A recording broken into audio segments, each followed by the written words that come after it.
Good morning বন্ধুরা, আজকে আরেকটি নতুন ব্লগ নিয়ে তোমাদের সামনে আমি এলাম।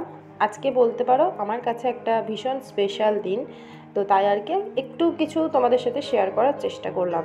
আর যাতে আমি পরবর্তীকালে দেখতে পারি সেই কারণেও একটু আর কি স্মৃতি করে আমি এই জিনিসটাকে বেঁধে রাখলাম। তো চলো দেখালাম তোমাদের গাছপালাগুলো। আমার লঙ্কা গাছে কিন্তু ফুলও চলে এসেছে। সমস্ত গাছ টাছগুলো দেখিয়ে নিয়েছি। এইবারে করে নেবো একটুখানি কফি, তো তাই জন্য আর কি কফির সরঞ্জাম নিয়ে চলে এসেছি। এখন কফিটা করে নেব। আর এই যে এই বানগুলো এখানে পাওয়া যায়, ব্রেডগুলো রাউন্ড রাউন্ড, বেশ সুন্দর খেতে। তো এই যে এনারই আজকে বার্থডে, তাই নাকি সকালবেলায় হ্যাপি বার্থডে ঘুম থেকে উঠিয়ে জানিয়েছি। এমনকি রাতেও একটা আর কি করেছিলাম শর্ট ভিডিও, একটা মাফিন দিয়ে পালন করেছিলাম 12টায়, তো সেটাও শেয়ার করব।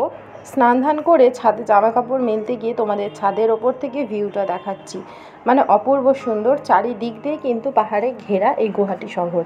দেখো তোমাদের জুম করে আমি দেখানোর চেষ্টা করছি। খালি চোখে তো ভীষণ সুন্দর লাগে, ছাদে উঠে মনে হয় যেন ছাদের উপরেই দাঁড়িয়ে থাকি, এত সুন্দর লাগে।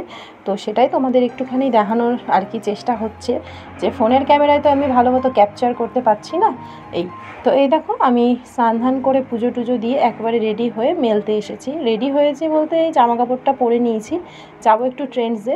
ওই জামাটা একটু আমার কুর্তিটা পাল্টাতে হবে। ও কিন্তু আমাকে এটা গিফট করেছে নিজের বার্থডেতে। আর আমি এখন খাবার দাবার বানিয়ে নিচ্ছি। এই তো বানাচ্ছি ফ্রাইড রাইস, আর লাস্টে মেনুগুলো তোমাদের সাথে শেয়ার করব। লাঞ্চ তো না, আমাদের হবে ডিনার। আর ফুলের দোকানে গিয়ে ফুল কেক সমস্ত কিছু কিন্তু নিয়ে চলে এসেছি আমি সন্ধেবেলায়। দেখো এইটুকুনি মার্কা কেক, এইটুকুনি কেকটার দামই 230 টাকা। তোমাদের মানে কেকের দোকানে গিয়ে আমি ভিডিওটা করতে পারিনি, নয়তো দেখাতাম, প্রাইস লেখা ছিল। কিন্তু খেতে জাস্ট অসম্ভব সুন্দর। আর দেখো এখানে আমি আমার হাজব্যান্ডকে কীভাবে সারপ্রাইজ দিয়েছি। ও বলছে এগুলো তুমি আবার কখন করেছো? আর ও তো ফুলটা প্রথমে দেখেইনি, তারপরে ফুলটা দেখে তো মানে কি বলবে।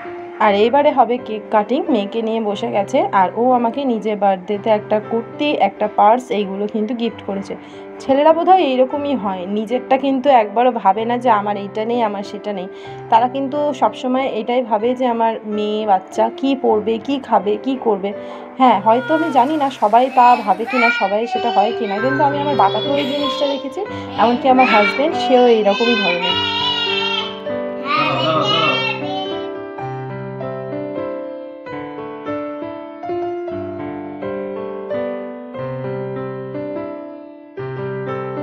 তো এই যে আমরা কেক কাটিংয়ের সাথে কিন্তু একটু মজা করে নিচ্ছি। আর দেখো পিছনটা দেখো না, সেটাই বলছি, পেছনে ব্যাকগ্রাউন্ডটা দেখো না, যা একবারে ট্রলি ফলি রাখা আছে, তার উপরে শীতের জিনিসপত্র তো বেজায় হয়ে যায় না, তাই আর কি একবারে উপচে পড়ছে।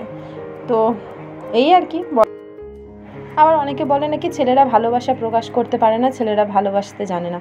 তাহলে এই যে মানে এই তারা বাড়িতে সারা দিনমান না থেকে, গিফট দেওয়াটা বড় কথা না, বাড়িতে সারা দিনমান না থেকে এই যে টাকা মানে ইনকাম করতে বা রোজগার করতে যাচ্ছে কিসের জন্য? এই জন্যেই না। তো এইটাই আমি বলবো যে তারা বা তাদের মতন ভালোবাসতে হয়তো আর কেউ পারবে না। তো চলো বেশি একটু জ্ঞান দিয়ে দিলাম। তারপরে সন্ধেবেলায় এই দেখো একটুখানি চা আর বাঁধাকপির পকোড়া এই বানিয়েছিলাম, মানে কেক টেক কাটার পরে। কেক তো খেয়ে পুরো সাফা হয়ে গেছে। আর এই দেখো আমাদের ডিনারের মেনুতে ছিল বেগুন ভাজা, আলু ভাজা, ওই বাঁধাকপির পকোড়া, আর মিক্সড ভেজ ডাল, পনির আলুর তরকারি, আর হচ্ছে পায়েস। আর দেখো আমি ফ্রাইড রাইসটা একটু নেড়ে দেখাচ্ছি, মানে দারুণ হয়েছিল সবগুলো খাবার। নিজের রান্না নিজেই বড়াই না, হাজব্যান্ডের কাছ থেকে রিভিউ নিয়ে তারপরে বলছি। তো চলো আজকের মতো টাটা, গুড নাইট।